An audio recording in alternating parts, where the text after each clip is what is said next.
the structure of the job number itself. It's extremely important that you have a job number before you go out to do any work for a job. We track absolutely all activity related to a job by the job number. We track our productivity and our margin by the job number, and we use the job number to establish if our estimate versus actual is on track, which gives us a lot of information for management to know if we have estimating issues, if we have field performance issues, and if they're field performance issues, then is it a training issue, is it a staffing issue, is it a miscommunication issue that's going on? So there's a lot that we can learn by tracking all of the activity on a job. Therefore, we need a job number so everything's going to the same place. It's also extremely important that you have a job number before you dispatch to a job. There's some liability concerns for CDI related to insurance and subcontractors potentially being on jobs that we need to have certain things in place before we are technically allowed to step foot on a job site. In addition, we need to know that the customer has accepted the scope items, everything that we put in the bid, or potentially only parts of it, which pieces of the job are we actually supposed to be performing, and we need to know that payment terms have been established. So those are critical things for CDI and for management that we know before we go out to do a job. So it's extremely important in the field that you guys understand that you need to have a valid job number every morning before you go out to set foot on a job and start working. In addition, and most importantly, everybody needs to understand how an actual job number works, okay? So all of the jobs are set up with the same structure. There are 2 digits, a hyphen, and then 4 digits. And I'm just going to go through what each of these digits means and how it pertains to you and what you need to know before you're going out to a job site.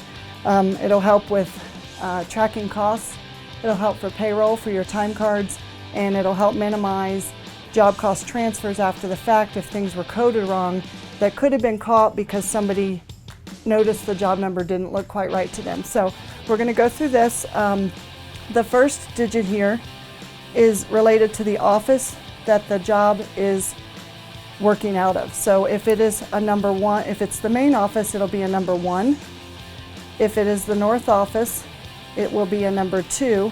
And if it is liner install, because liner can be in any state, they could be in Oklahoma, Texas, Colorado, Wyoming, you name it, Arizona, it doesn't matter, then it would be a 3 if it's a liner install job.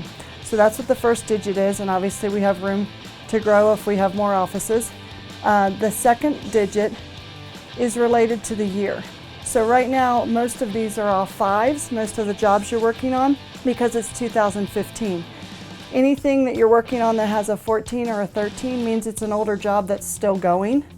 And starting January 1st of 2016, our second digit of our job numbers will be 6s. That's just confirming the year we secured the job.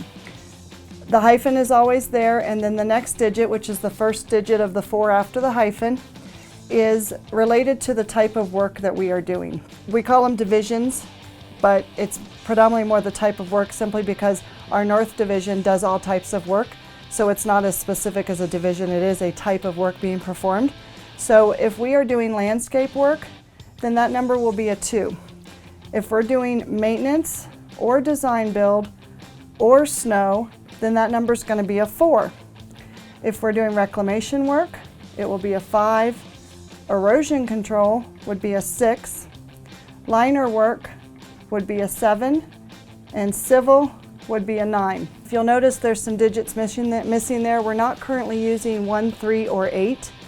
However, starting January 1st of 2016, we will be separating out the maintenance, design build, and snow so that they will each have their own digit and they will not all be 4s. One of them will remain a 4, the other 2 will become a 1, 3, or 8. The other thing to take note on is we can have multiple types of work or multiple divisions working on one job site.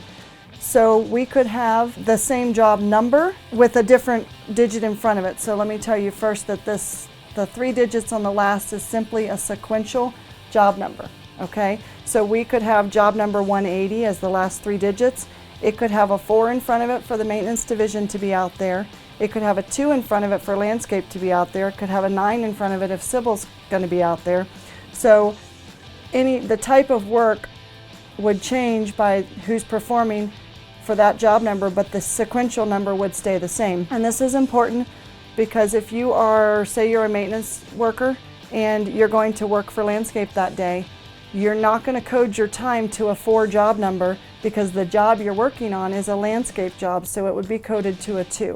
So just to give an example of a job number incomplete, so let's just say we have job number 152180. This would be out of the main office because the first digit is a 1.